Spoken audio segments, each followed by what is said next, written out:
বকটুইয়ের ঘটনায় এবার চার্জ গঠন রামপুরহাট আদালতের। প্রায় ২.৫ বছর পর বকটুইয়ে চার্জ গঠন রামপুরহাট আদালতের। আনারুল হোসেন সহ ২৩ জনের বিরুদ্ধে চার্জ গঠন। ১২ ও ১৩ আগস্ট সাক্ষ্য গ্রহণ করা হবে। Section 120B 109 explosive substance act, murder, attempt to murder, ঘর বাড়ি পুড়িয়ে দেওয়া, নানা রকম। কতজন ছিলেন আজকে আসামি? আজকে 23 জন আসামি প্রেজেন্ট। চার্জ গঠন কি সম্পূর্ণ হয়েছে? সম্পূর্ণ হয়েছে। এবার সাক্ষর জন্য ডেট হচ্ছে 12 আর 13 আগস্ট। এবার দেখাবো জরাজীর্ণ স্কুল বাড়ি, দেওয়ালে ফাটল, ছাদেও ফাটল। যে কোনো মুহূর্তে দুর্ঘটনার আশঙ্কা, আতঙ্ক নিয়েই চলছে লেখাপড়া। এমনই অবস্থা মালদার হবিবপুরের প্রাইমারি স্কুলের। অন্যদিকে কোচবিহারের এক প্রাইমারি স্কুলে 2 ঘরে চলছে 6 ক্লাস, কারণ ঝড় বৃষ্টিতে ক্লাসরুমের চাল উড়ে গিয়েছে। দেখুন।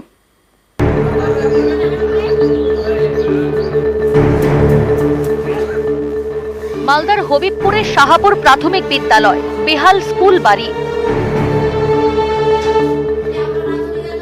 স্কুলের দেওয়ালেও ফাটল,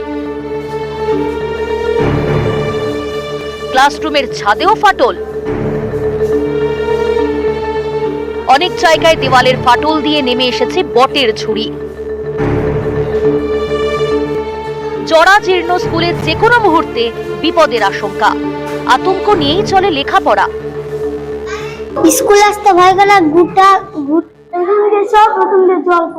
ওইখান থেকে লতা বাড়িয়ে গেছে ফাটা ফাটা জায়গা দিয়ে, যখন তখন পড়তে পারে ওইখান থেকে। ওটা ভয় লাগে না? ভয় লাগে। ঘরটা ভেঙে গেছে, তো বৃষ্টি হলে ঘরটা ভেঙে যাবে। ভয় লাগে তো? হ্যাঁ।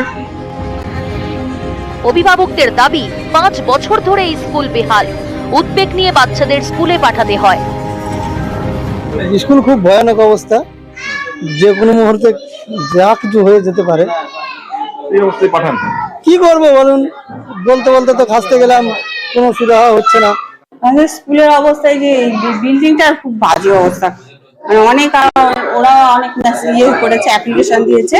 তারপর আমি আসার পর আমিও 2 বার দিয়েছি, কিন্তু উপর থেকে ওরা এখনো পর্যন্ত কোনো উদ্যোগ নেয়নি। মানে বর্ষাকালে খুব বড় বড় ফাটল ধরেছে ঘরের মধ্যে, যে কোনো সময় ভেঙে পড়তে পারে।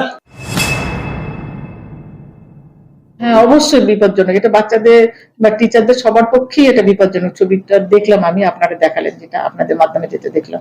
আমি ওনাদেরকে ঠিক প্রসেস মেনটেন করতে বলবো, যে এইভাবে করলে তাড়াতাড়ি কাজটা হবে, করলে তাহলে ওটা ভাঙার ব্যবস্থা হবে, এবং তারপরে পরবর্তীকালে ওই জায়গাটা পরিষ্কার হবে, আবার নতুন বিল্ডিং এর প্রপোজাল আমি পাঠাই। কোচবিহারেও বেহাল স্কুলে দুর্ভোগ। গত বছরের বর্ষায় স্কুলের একাংশের চাল উড়ে গিয়েছে। স্কুল ঘরের চাল নেই, তাই 2 ঘরেই চলে 6 ক্লাসের পড়াশোনা। এমনই অবস্থা দিনহাটার চকিয়ার পাড়া স্টেট প্ল্যান প্রাথমিক বিদ্যালয়। অসুবিধা বলতে এই ঘরে হচ্ছে, এই ঘর ছোট, তাই এখানে 2টো ক্লাস হয়, ওই ঘরে 3টে ক্লাস। 2023 সালের মে মাস নাগাদ আমাদের একটা ক্লাসরুম সেটা সম্পূর্ণভাবে উড়ে যায়, কারণ আমাদের 1 থেকে 5 পর্যন্ত 6টা ক্লাস আছে, কিন্তু এখন ক্লাসরুম আমাদের 2টো, তাই 2টো রুমের মধ্যে 6টা ক্লাস এইভাবে নেওয়া হচ্ছে, এবং বাচ্চাদের একসঙ্গে ক্লাস নিচ্ছে খুবই সমস্যা দেখা যাচ্ছে। এবং আশ্বাসও দেওয়া হলো যে তড়িঘড়ি ঠিক করে দেওয়া হবে, কিন্তু এর যাবৎ কোনো কিছু হয়নি। নিউজ 18 বাংলা। এবার দেখুন, কেঁচো খুঁড়তে গিয়ে কেউটে, বেআইনি নির্মাণেই মিউটেশন পুরসভায়। পুরুলিয়ায় পর্দা ফাঁস।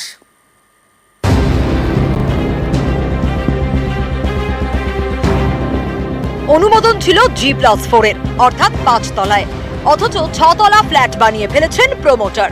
বেআইনি সেই নির্মাণে মিউটেশন সার্টিফিকেটও দিয়ে দিয়েছে পুরসভা। কিভাবে এত বড় গাফিলতি? এ নিয়ে পুরুলিয়ায় জোর শোরগোল।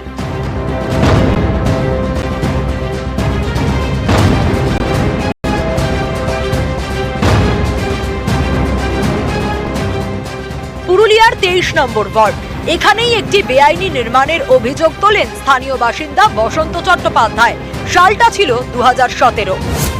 তার দাবি, এরপর একাধিকবার পুরসভা থেকে প্রশাসনের বিভিন্ন স্তরে তিনি ওই বিষয়ে অভিযোগ জানিয়েছেন, কিন্তু কাজ কিছু হয়নি। সম্প্রতি তিনি ফের নালিশ জানান মুখ্যমন্ত্রীর দপ্তরে। এরপরেই নাকি নড়ে চড়ে বসে প্রশাসন। আমি 2017 সালের জানুয়ারি মাস থেকে এটা কমপ্লেন জানিয়ে আসছি, কিন্তু মিউনিসিপ্যালিটি কোনো অ্যাকশন সেটা নেয়নি গো। এই কয়েকদিন আগে যখন এখন আমি চারিদিকে নিয়ে এটা হইচই হয়েছে, তখন একটা চিঠি ওইটা রিমাইন্ডার পাঠিয়েছিলাম। ওইটা রিমাইন্ডার পাঠাতে এখন চিফ মিনিস্টার আপনার সেটাকে নবান্ন থেকে অ্যাকশন নিয়েছে। আমাকে নবান্ন থেকে ফলো করেছিলেন, সেই আইনগুলো ভঙ্গ করে কোনো রাজ্যের মধ্যে না এনে সব বিল্ডিংগুলো হয়েছে আপনার। তদন্তে নেমে পুরুলিয়া পুরসভা জানতে পারে 5 তলার অনুমোদন থাকলেও 6 তলা বিল্ডিং বানিয়ে ফেলেছেন প্রমোটার। এখানেই শেষ নয়, সেই বেআইনি নির্মাণেই মিউটেশন সার্টিফিকেটও দেওয়া হয়েছে তৎকালীন পুর বোর্ডের আমলে।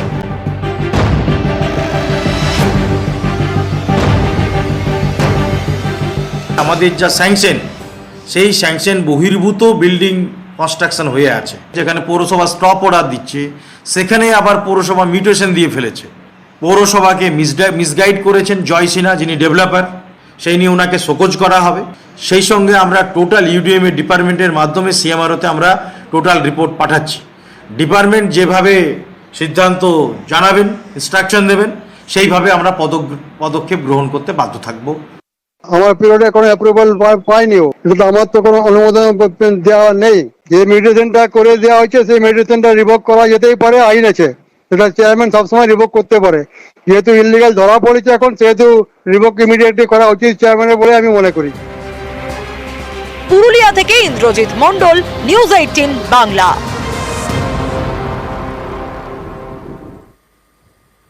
পুরসভার পুকুর, আর সেই পুকুর দখল করে ভরাট করা হয়েছে।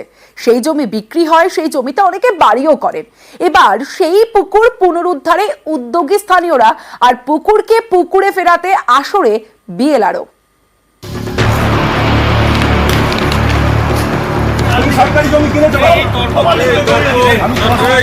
উত্তর 24 পরগনার গারুলিয়া, এখানকার লেনিন নগরে পুকুর চুরি। স্থানীয়দের দাবি, ধাপে ধাপে আবর্জনা ফেলে পুকুর ভরাট করা হয়েছে, তারপর সেই জমি বিক্রিও করা হয়েছে। এখানে রয়েছে একটা 19 কাঠা জমির ওপর একটা পুকুর। 2017 সাল থেকে ধীরে ধীরে পুকুরটাকে কিন্তু ভরিয়ে ফেলা হচ্ছে। পুরসভার পুকুর, সেটাই ভরাট করে বিক্রি করা হয়েছে। স্থানীয়দের অভিযোগ, প্রাক্তন তৃণমূল কাউন্সিলরের মদতেই পুকুর ভরাট করে বিক্রি করা হয়েছে। জবরদস্তি আমাকে দিতে হয়েছে, গেলি এত দূর, এখানকার কাউন্সিলর উনিও বলতেন আর তোরা নিয়ে আমি আমার লাগবে না, কি হবে দিদি, কাউন্সিলর এখন বলছে কি এটা ভাঙা হবে। যারা জমিটার কাজ করেছে সেটা তারাই বলতে পারবে, আমি তো জমির কাজ করিনি, কোনোদিনও বলতে পারবে না, প্রমাণই করতে পারবে না কেউ, কারণ আমি এগুলো করিনি। স্থানীয়দের দাবি, 2017 থেকে 2021-এর মধ্যে পুকুরের 35% ভরাট হয়ে গেছে। পুকুর বাঁচাতে আসরে নেমেছেন স্থানীয়রা, তাদের পাশে দাঁড়িয়েছেন স্থানীয় কাউন্সিলর।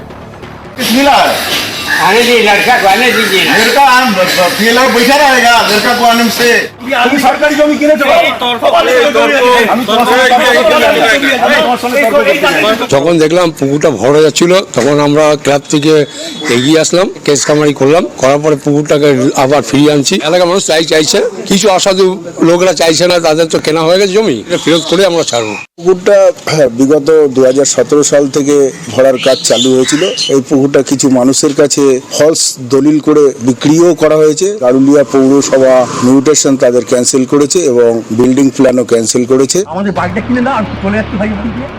পুকুরকে পুকুরে ফেরাতে উদ্যোগী হয়েছেন স্থানীয় বিএলআরও। ঘটনাস্থল ঘুরে দখলদারদের নোটিশও দিয়েছেন। আমরা জানতে পেরেছিলাম যে পুকুরটা ভেস্টেড ল্যান্ডে আছে, আর সেটা এর আগে আমি ইন্সপেকশন করেছিলাম, সেটা এনক্রোচমেন্টও হয়েছে। তো সেই এনক্রোচমেন্ট তো থাকার কথা নয়, আর আমরা সেই পুকুরটাকে আবার রেস্টোরেশনের কাজ শুরু করতে পেরেছি। পুকুরের ম্যাক্সিমামটা আমি রেস্টোর করতে পেরেছি, আর অল্পটুকু এরিয়াগুলো আছে যে তাদেরকে নোটিশ দেওয়া হবে, নোটিশে সরিয়ে নিলে অ্যাকর্ডিংলি কাজ হবে। গারুলিয়া থেকে অরুণ ঘোষ, নিউজ 18 বাংলা।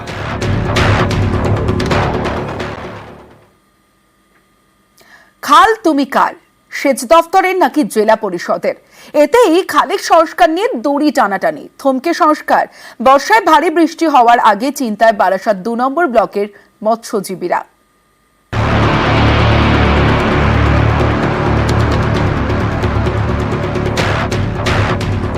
উত্তর 24 পরগনার হারোয়া পাশ দিয়ে বয়ে গিয়েছে বিদ্যাধরী নদী। এই নদীর সঙ্গে জুড়েছে দুটি খাল, একটি ছোট একটি বড়। দুটি বয়ে গিয়েছে বারাসাত 2 নম্বর ব্লক দিয়ে। দীর্ঘদিন সংস্কারের অভাবে এই দুই খালেই জমেছে পলি, ভরেছে কচুরিপানায়। এতে চিন্তা বেড়েছে মৎস্যজীবীদের, কারণ এই খালের জল এলাকার মৎস্যজীবীদের বড় ভরসা। যে বিদ্যাধরী নদী আছে, দীর্ঘ 15 বছর কোনো সংস্কার হচ্ছে না। পঞ্চায়েতে জানিয়েছি, বিডিওকে জানিয়েছি, আমরা ভেড়িয়ালার তরফ থেকে ওখানে অনেক ডিপোজিশন দিয়েছি, তারপরেও এখানে কোনো সংস্কার হচ্ছে না। মঙ্গলবার এই খবর দেখানো হয় নিউজ 18 বাংলায়। শুক্রবার খাল দুটি পরিদর্শনে যান সেচ দফতরের প্রতিনিধিরা। সেচ দফতরের পরিদর্শনের পরেই খাল জটে নয়া মোড়, কারণ সেচ দফতরের প্রতিনিধিরা শটান জানিয়ে দেন খাল দুটি তাদের দফতরের অধীনেই নয়। যে প্রচুর কচুরিপানা দেখছি, এগুলো পরিষ্কার করার দরকার আছে, এটা ঠিকই। যেহেতু আমরা তো ইরিগেশনের দপ্তরের লোক, অত ইরিগেশনের আন্ডারে এটা আমাদের নয়, মানে আমরা এটাকে আমরা দেখভাল করি না। আর পদক্ষেপ না বলতে আমরা যা দেখলাম আমাদের ডিপার্টমেন্টকে আমরা জানাবো, এটা ডিপার্টমেন্ট যেটা মনে করবেন সেটা করবো। তাহলে খাল তুমি কার? জানা গেছে খাল দুটি উত্তর 24 পরগনা জেলা পরিষদের অধীনে। খাল জেলা পরিষদের এটা হয় না, খাল বেশিরভাগই হচ্ছে ইরিগেশনের। আপনি যেহেতু বললেন, আমি এটা খোঁজ খবর নেব। যদি জেলা পরিষদের হয়, জেলা পরিষদ পদক্ষেপ করবে। আর যদি এটা ইরিগেশন হয়, তাহলে ইরিগেশনের যিনি প্রধান সচিব আছেন জেলা আমাদের রাজ্যের, তার দৃষ্টিতে আমি আনব। পরবর্তীকালে আমি ইরিগেশনের সাথে ব্যাপারটা টেক আপ করি। গতকাল ভিজিটটা করানো হয়েছে, তারা ভিজিট করে রিপোর্ট দেবে। ডিপার্টমেন্ট তাদেরকে বলেন যে হ্যাঁ, এটাকে টেক আপ করতে হবে এবং এর সংস্কার ইরিগেশনই করবে। আদারওয়াইজ যদি অন্য কোনো রকমের ডাইরেকশন আসে, সেই অনুযায়ী কাজ হবে। খাল তো ইরিগেশন ছাড়া কেউ কাজ করে না, তো সেক্ষেত্রে ইরিগেশনের করাটাই স্বাভাবিক।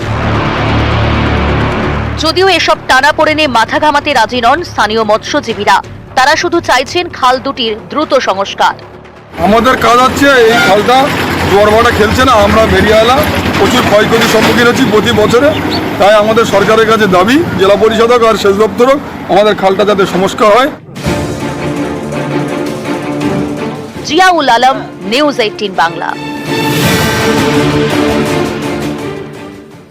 যে ছবি আপনারা দেখছেন উত্তরবঙ্গের ছবি। লাগাতার বৃষ্টির জেরে উত্তরবঙ্গে দুর্ভোগ। জলমগ্ন বিস্তীর্ণ এলাকা কালিম্পংয়ের একাধিক জায়গায় ধস বন্ধ জাতীয় সড়ক। আলিপুরদুয়ারের কালচিনিতে জলের স্রোতে একাধিক বাড়ি ক্ষতিগ্রস্ত। জলপাইগুড়িতে জমা জলে ভোগান্তির এক শেষ।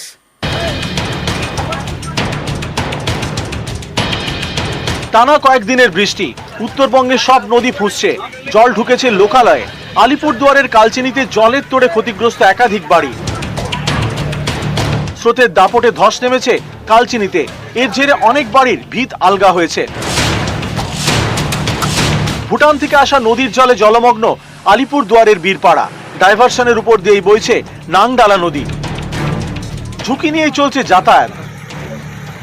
আমাদের এই রাস্তা ছাড়া আর অপশন নেই যে আমরা এই রাস্তায় পার হয়ে অন্য একটা রাস্তায় যদি থাকতো তাহলে আমরা পার হয়ে যেতাম বীরপাড়া, তাই না? কিন্তু আমরা এই রাস্তায় এই অবস্থা জলের কারণে আমরা পার হতে পারি না। বৃষ্টি কমেছে কিন্তু জল নামেনি, তাই জলপাইগুড়ির ভোগান্তি ঘোচেনি। জলপাইগুড়ি শহরের বিস্তীর্ণ এলাকা জলমগ্ন, কোমর জল পেরিয়ে চলছে যাতায়াত। অনেকেই ঘর ছেড়ে আশ্রয় নিয়েছেন ফ্লাড শেল্টারে।